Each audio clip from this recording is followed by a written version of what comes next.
দাদা থাকবেন না চলে যাবেন, ভাত বসাবো। এখন বন্ধুরা আপনারা বলতে পারেন দেখাইলাম বাংলাদেশের ঐতিহ্যবাহী টেস্ট জয়ের মুহূর্ত, কিন্তু আমি বললাম আরেক কথা, এটা একটা কারণ আছে।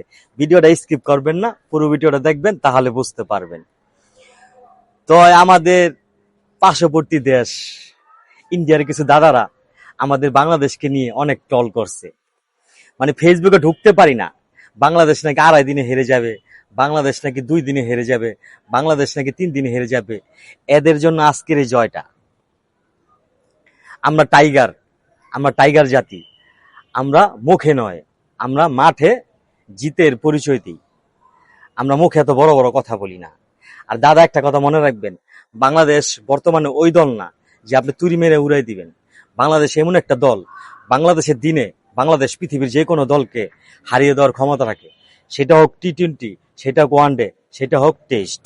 অতএব কথাবার্তা একটু ভালো করে কইবেন। আমাদের একটা দুর্ভাগ্য যে আমাদের প্রতিবেশী দেশ ইন্ডিয়া, এই ইন্ডিয়া যদি আমাদের প্রতিবেশী না হতো, তাহলে আজকে আমরা মালয়েশিয়ার থেকে বেশি উন্নত থাকতাম। কথাটা ঠিক কিনা কমেন্ট বক্সে জানিয়ে যাবেন বন্ধুরা।